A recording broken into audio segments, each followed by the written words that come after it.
This time last week, the new mayor of Causeway, Coast and Glens council area was confirmed as Mark Fielding from Port Stewart. Mark Fielding, Mr. Mayor. Thank you very much. Congratulations. Thank you, Denis. Much appreciated. This time last week, as you say, I was installed as the mayor, and as you know, our council meetings have been held virtually or online. So it was good. There was a limited number of councillors in the chamber, including my family, and my party colleagues were in the band gallery. So it was nice to see the party that supported you, and above all, the family. You need to support your family or you couldn't take the role on. You've just mentioned family, and of course there is a family connection, because I believe your wife previously was a deputy mayor. That's right. My wife Phyllis was a councillor from 2001 to 2015, and she was deputy mayor in 2006. I got elected in 2011 and I was deputy mayor in 2013. This is the old legacy council we're talking about, Causeway. So it's nice to now become mayor on what is a much bigger council.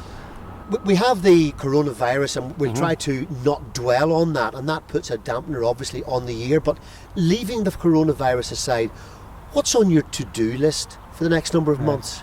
Well, you could say that the coronavirus does put a dampener, but I don't see it as putting a dampener. I'm not going to let it put a dampener. I see my role as mayor getting this council on its recovery plan, so that we have something to look forward to. So the events which have been cancelled will come back bigger and better. We have the Northwest 200, which will be in my term, and something that I always attend and I'm looking forward to. I think we need to get people back to the places that we are known for tourism, like Port Stewart, as you say. The events have been cancelled. That obviously has an effect on the economic impact in the borough, but thankfully we have decisions have been changed. The small shops are allowed to open. People are now coming back to the ports.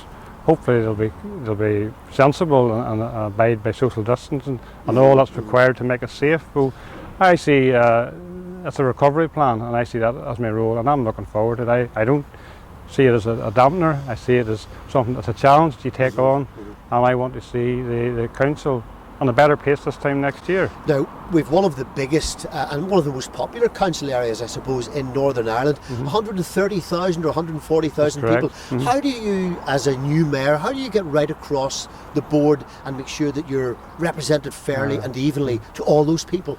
Well, I hope that will be the case. As you know, we're the only council in Northern Ireland where 4 councils came together, and basically it runs from Greysteel to Cushendall. So I hope to be in every area of the legacy councils, and I hope to be go to as many places as possible and to treat all equally.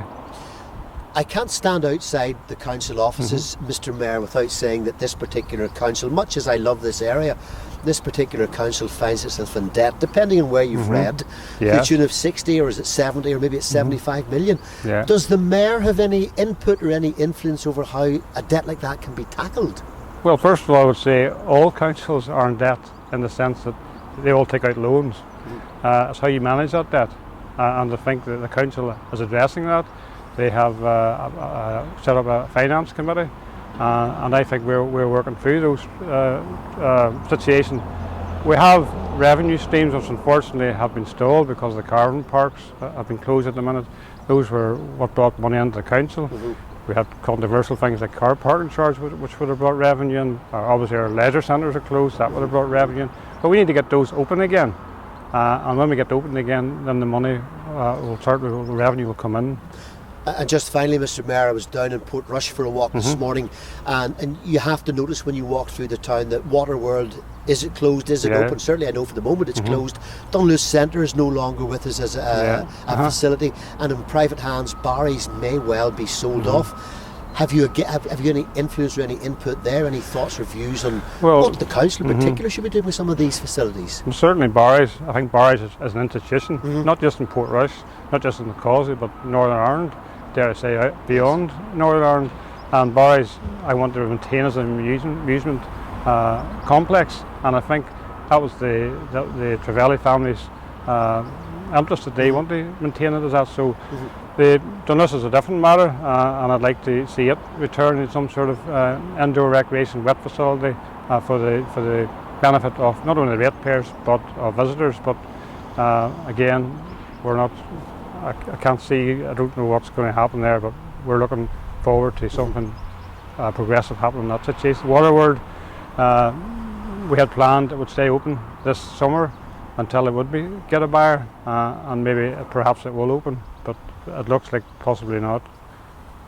Mayor Fielding, Mark Fielding, I should say as well. Thank you very much indeed for chatting to us. You have, of course, a demanding and a busy year ahead, and on behalf of Causeway Coast Radio, I wish you all the very best in the term ahead. Well, Denis, thank you very much, and I hope I'll be speaking to you not so distant future again. We'll make a point of that. Thank you very much indeed.